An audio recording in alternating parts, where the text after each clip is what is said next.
This video is sponsored by no one, which is good for you guys because you don't want to hear me talk, you just want to hear me do the tutorial, and I get that. There are some things I think we should get out of the way first. However, for one thing, this is my rendition, it's an acoustic rendition, and I always arrange it a little bit myself. Most of the time, I arrange it a little bit myself, and I have for this one too. This is by request, and that request came on a video about a tutorial I did for Flogging Molly's Drunken Lullaby. So since that request came off a Flogging Molly video, I based my acoustic arrangement off of the Tossers rendition of Rocky Road to Dublin, which may be a little different from other versions you've heard before.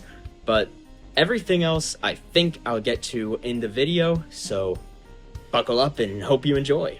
Okay, so Rocky Road to Dublin. We've got the capo on the 5th fret. This version is in D minor. It's going to sound something like the Tossers version. And we're going to start off with the guitar rendition of the intro. And the first part of the intro sounds something like this.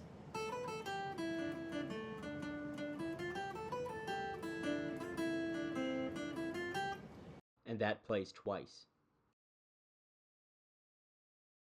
Let's talk about rhythm.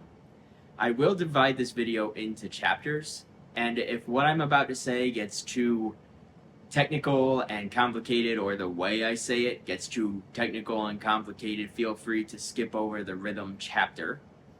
I will still show you how to play all the notes and you can memorize it, but it will probably be more natural if you think about the rhythm first. Now, the Rocky Road to Dublin is a traditional Irish song, and it's a slip jig, which means there's 9 beats to a measure.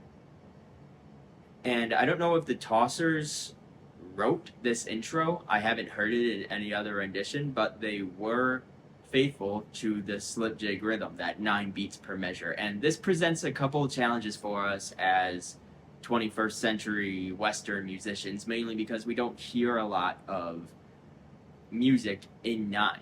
Another reason why 9 beats per measure gives me trouble is I realized there was something unusual to me about this rhythm, and I looked it up, and I found that Rocky Road to Dublin is a slip jig, 9 beats per measure, cool. I was still having trouble deciphering how much time there is in between each beat, so like the tempo, what it's supposed to be, where one measure ends and another one begins. And doing some research, I couldn't find anyone explicitly counting it out for me. And I did find some sheet music, which is not really my forte, but looking at the sheet music and the gentleman who was playing next to it, that was a very helpful video. I will try to link to it. I can't remember his name, and he wasn't playing the Tossers version, but he was playing something close enough that I deciphered when we're talking about the 9 beat measure, we're talking about something that sounds sort of like this. 1, 2, 3, 4, 5, 6, 7, 8, 9. 1, 2, 3, 4, 5, 6, 7, 8, 9. Now, one of the challenges with counting in 9 or anything more than 6 is that the word 7, if you're counting in English, has 2 syllables. And for me, that always felt awkward because you have to abbreviate 7 to 7 or something like that. Because if you go 1, 2, 3, 4, 5, 6, 7, 8, 9, that's 10 beats because 7 takes up 2 beats. You have to go 1, 2, 3, 4, 5, 6, 7, 8, 9, which is awkward. And frankly, I don't want to remember to say 7 like that when I'm also trying to keep tempo and stay on pitch and play the right notes. So what I try to do in situations like this is find a phrase that I can repeat to myself that has a number of syllables coinciding to the number of beats per measure. So in this case, I wanted to find a phrase that had 9 syllables that I could use to tell how long a measure is. I even went to ChatGPT and said, can you give me some common phrases with 9 syllables? And what I got was either common phrases that had less than 9 syllables and they shoved an extra word in there that's not normally with the phrase, or they would say, they'd give me a common phrase that had like 8 or 10 syllables, but 9 is actually an unusual one. And funnily enough, I was thinking to myself, wow, I'm struggling with this rhythm. I wish someone could help me. Somebody help me, I'm struggling. And that's 9 syllables. Somebody help me, I'm struggling. Now you have to say struggling or struggling. You can take the G off or not if you want, but it has to be 3 syllables. If you say struggling, as I often do in regular speech, then you're only going to get 8 syllables, and it's not going to be the 9 beats. So, somebody help me, I'm struggling. Somebody help me, I'm struggling. That's how I count this in my head. I've also seen people say that if you're playing in 9, just count in 3, which makes sense. If you're doing that, somebody help me, I'm struggling. 1, 2, 3, 4, 5, 6, 7, 8, 9. 1, 2, 3, 4, 5, 6, 7, 8, 9. 1, 2, 3, 4, 5, 6, 7, 8, 9. 1, 2, 3, 4, 5, 6, 7, 8, 9. 1, 2, 3, 4, 5, 6, 7, 8. But it's like a measure of 3 divided into triplets. Hello everyone, it's Ben from the editing phase. I wanted to say that when I tried to perform this entire song, I modified the click track that I used to sound more like 3/4 time. The reason being that when I used the 9/8 click track, I found that the verse doesn't always start on beat 1, because some of the measures are not complete 9/8 measures. I also became aware that the song should be at a faster tempo. During my performance for reference at the end of the video, you won't be able to hear the click I have in my headphone, but it sounded like this. 1, 2, 3, 1, 2, 3. The verse still doesn't always start on beat 1, but since every downbeat is emphasized, it didn't throw me off. You could also count like this. 1, 2, 3, 1, 2, 3, 1, 2, 3, 1, 2, 3, 1, 2, 3, 1, 2, 3, 1, 2, 3, 1, 2, 3. But I think the most natural way for me to count was 1, 2, 3, 1, 2, 3, and just accept that the verse doesn't always start on beat 1, as you were. I think slip jig, it's a jig. I think that means something to Irish dancers. I'm not a dancer. I'm not sure why they find it beneficial to count that way. And if you are a dancer, maybe take what I'm saying with a grain of salt, because I don't really know how it works. But I think maybe that's the reason we're calling it 9. So I'm going to call it 9 For now. And we're going to go from there. So, the first note to the first part of the intro, I've got the capo on the 5th fret, I'm in standard tuning, and our first note is the open high E. Pretty simple. Okay, so then we're going to take our second finger and put it on the 2nd fret of the high E. And I just flat pick all of this. I alternate picks, so I would go down, up. I don't know if there's any hammer-ons or pull-offs, at least the way I play it. I'll let you know if we come across one, but we're going to go open, 2nd finger, 2nd fret, and then open. Okay, so then we're going to use our 3rd finger to play the 2nd string, 3rd fret. And then the open 2nd string. And then we're going to put our 2nd finger on the 3rd string, 2nd fret. And then the open 2nd string. And then again, 2nd finger, 3rd string, 2nd fret.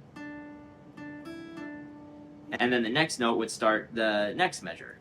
And that's going to be our 2nd finger, 4th string, 2nd fret. And this is where the rhythm starts to feel a little weird, because you're used to hearing things in 4 or in 6, and you think a measure ends right there. But really, that concludes our first measure of 9. Somebody help me, I'm struggling. Somebody help me, I'm struggling. And then we've got our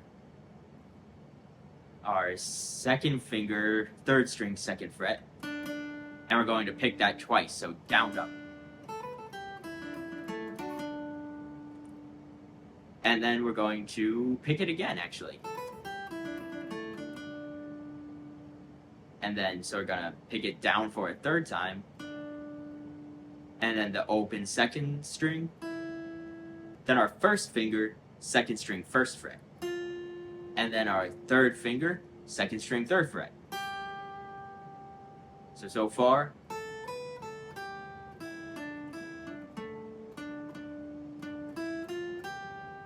So when I say now we're going down or picking up, I may not always be completely true to that. It's just whatever feels natural to me.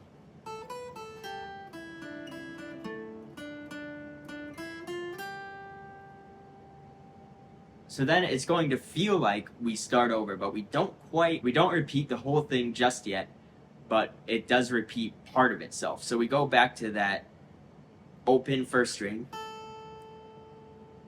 second finger, first string, second fret, open first string, third finger, second string, third fret, open second string, second finger, third string, second fret. So up until now, it has been a repeat of how we started. But rather than doing that little back and forth once you reach the third string, instead of doing that, we're just gonna land on that third string. And then we have this little hammer on. It's gonna be the second string open to the second string first fret. And I just use my first finger. And then the second string open again. So you could do a hammer on pull off, but I usually pick that open second string. So the hammer on is just really quick. It's not. It's so far we have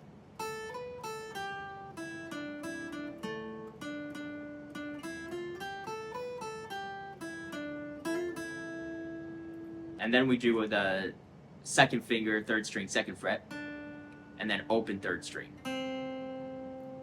And then we do that little walk up on the third string, second fret with our second finger, and then open second string, first fret, second string, third fret. So that's that whole first part of that intro. Real slow.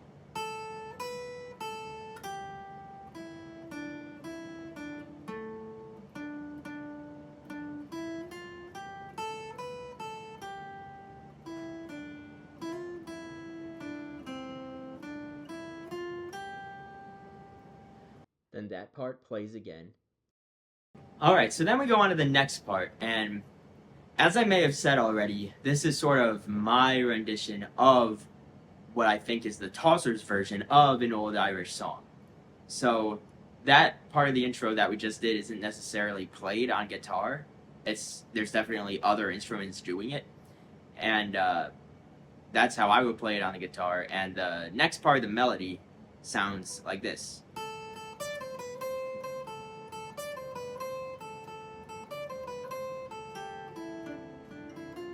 Something like that. But I don't just play it straight, because that's the part where the other instrumentation comes in. So that's where I like to do some acoustic guitar stuff to make it sound like, give some power to it even though I've got no other instruments to back me up. So rather than playing that first string by itself to kick off the second part of the intro, I strum an A minor chord, because that's the chord that would be playing behind the melody in that part of the song. And so I go down, I come up on that high E, and I can play the other strings if I want to or not. And then I do that melodic phrase where I take my fourth finger, put it on the, plays tricks on my eyes with a capo, but that what is now the fifth fret. So fourth finger, first string, fifth fret. And then walk it down to the second finger, first string, third fret, and first finger, first string, second fret. So. And then we have our second finger, first string, third fret. And on that one, I try to strum up and hit as many strings as possible, because there, the chord that goes under the melody is a G. So I'm trying to make a G chord. If I can get this note, this note, this note, and this note, that's a full G chord with an extra high G in it. And so I don't want to get this. That A and this E, they're not in the chord. But when I'm going that fast, it's really unlikely that I'm going to get all the way up there. I just want to give it a quick strum up of whatever strings I hit, and I'll basically have a G chord. So we go. So I'll do the strum up, and then I'll hit that high E open by itself, then back to the A minor to kick off the second time around. So then it does that 3 times. The second time of the 3, I do this little extra walk down, which you can kind of hear in the song. But on that second time around, I'll do the A minor, the high E, the walk down, but rather than just strumming that G chord and stopping there, I walk it down, and then I just pick the 1st string 3rd fret with my 2nd finger, and I pull off to the 1st string 2nd fret, which my 1st finger is still on, and then just play an open high E. So it's a subtle difference, but the first time around we have with that hard strum on the end, and then that little E to go back to the A minor. And then the second time around, we have this really fluid walk down.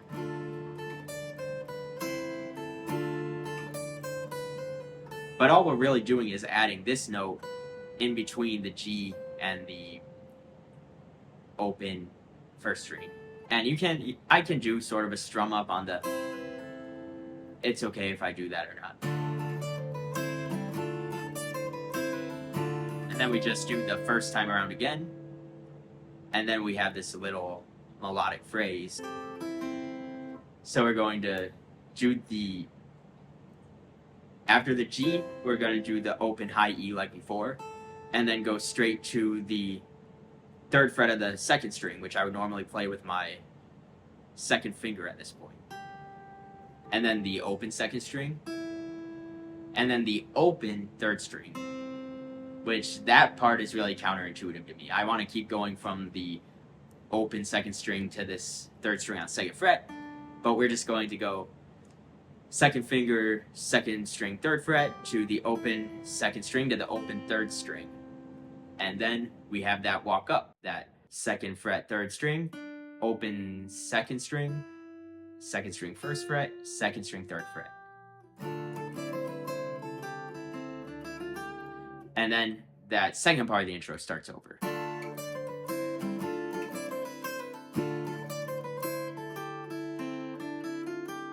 And it just plays the exact same thing again, and then we have this one little melodic phrase to close it all up. And that's going to be an open 1st string. And then I hammer on it and pull off with my 2nd finger on the 2nd fret of the 1st string. And then 3rd finger, 2nd string, 3rd fret. And then open 2nd string. And then 2nd finger, 3rd string, 2nd fret. Which is our root note. And I might just play the root chord right there, A minor, because that's where we're going to go into the strumming. So that's the whole intro. Let's play it really slow.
So you can do a pull off there too. And I think I forgot one of the up strums, but that's the basic idea. So let's do it kind of at regular speed.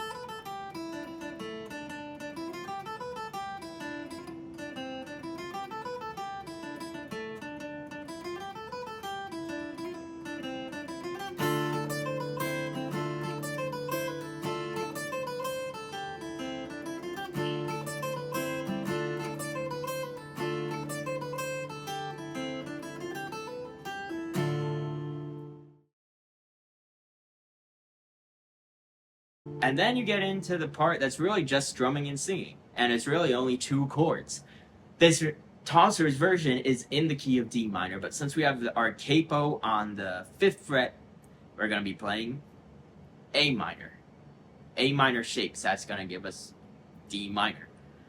Well, technically it's in Dorian, which is different from what we normally mean when we say minor, but it is a minor mode. Very similar. Anyway. And there's only 2 chords, A minor and G. Strumming and playing is normally the easy part, but for this song, I found it a lot harder. You can kind of try and count it in your head. I just really went over the lyrics and listened to the song a bunch of times and tried to sing along with it till you get all the lyrics and how they fit into the pattern. And once I had the lyrics, I would look at where the chord changes were and try and memorize it that way.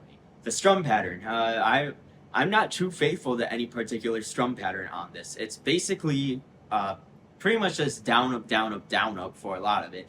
In the merry month of May, from my home I started, left the girls at home, was nearly broken hearted, saluted father dear. So at the word nearly, or sad, if the words are I was sad. I think I've also heard the words nearly brokenhearted, but if you're saying sad and brokenhearted, the word sad is where you change to the G. Sad and broken hearted saluted. So you throw like an extra down strum, right, where you say hearted saluted father dear. And like I said, I'm not gonna be completely faithful to that. That's just the general idea. In the merry month of May, from my home I started, left the girls at home, was sad and broken-hearted, saluted father dear, kissed me darling mother, drank a pint of beer, me grief. So grief, that's where you change to the G. Those are not really intuitive places to change chords, but yeah, saluted father dear, kissed me darling mother, drank a pint of beer, me grief and tears to smother then. And then you have this part where it's just a furious down up, down up, down up, and then you end on a down strum on the G. And you keep doing that. That goes under, off to reap the corn, leave where I was born, cut a stout black thorn to banish ghosts and goblins. So when you have that middle low part, you just you stay on the G. Brand new pair of clogs, rattling over the bogs, frightening all the dogs on the rocky road to Dublin. So similarly, on the rocky road to Dublin, stay on the G. 1, 2, 3, 4, 5. So that's a quick chord change there. A minor, G, A minor. 1, 2, 3, 4, 5.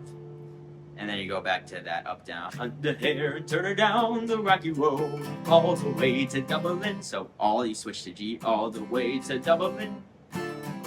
And then the whack fa la da da, that's that quick A minor G, A minor again. So hopefully that made some sense. You may have heard the adage, everything is in 4/4 if you stop counting it like a nerd.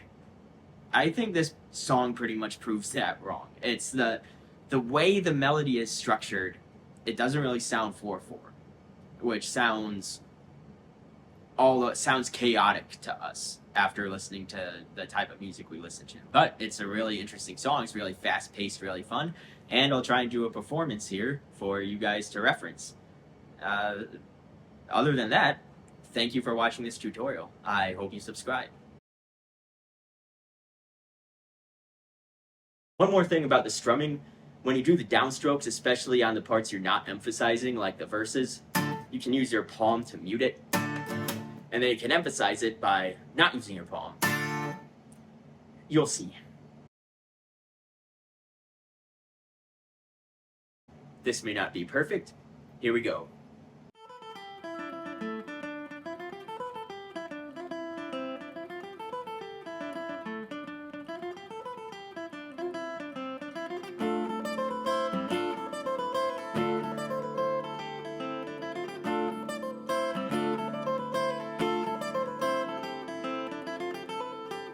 In the merry month of June, from my home I started, left the girls at home, was sad and broken hearted, saluted father dear, kissed me darling mother, drank a pint of beer, me grief and tears, as far then off to reap the corn, leave where I was born, cut a stout that corn to vanish, roast and gobble and brand new pair of frogs, rattling over the logs, riding all the dogs on the rocky road, and Dublin 1, 2, 3, 4, 5, hunt the hare and turn her down the rocky road, and all the way to Dublin, whack full on and on. In Mullingar that night I rested, limbs so weary, started by daylight, next morning light and airy I took a drop of the pure, keep me heart from sinking, that's the petty's cure, whenever he's on the trinket to hear the lasting smile, laughing all the while, and the curious style to set your heart a bubble and ask if I was hard, wages I required, I was sinking tired, the rocky road to Dublin 1, 2, 3, 4, 5, up the hare and turn her down the rocky road, and all the way to Dublin, whack for la-da-da.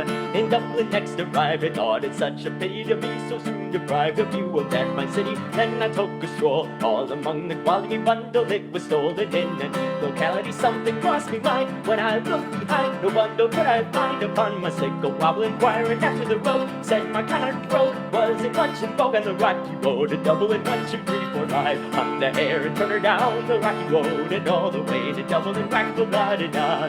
From there I got away, my spirits never failing, landed on the quay just as the ship was sailing, captain at me board, said that no Paddy, when I jumped aboard a cabin bound for Paddy, down among the pigs, did some party rigs, danced some party jigs, the water round me bubble and went off holy head, wished myself was dead, better far instead of the rocky road to Dublin 1, 2, 3, 4, 5, hunt the hare and turn her down the rocky road, and all the way to Dublin, whack the la-da-da. The boys of Liverpool, when we safely landed, they called me a fool, I could no longer stand it, blood began to boil, temper I was losing, poor old Aaron's Isle, they began abusing around my swings, as I should lay down and fly, Galway boys came by and saw I was a hollering with a loud array, joined in the affray, with the rear away for the rocky road to Dublin 1, 2, 3, 4, 5, hunt the hare and turn her down the rocky road, and all the way to Dublin, whack the la-da-da.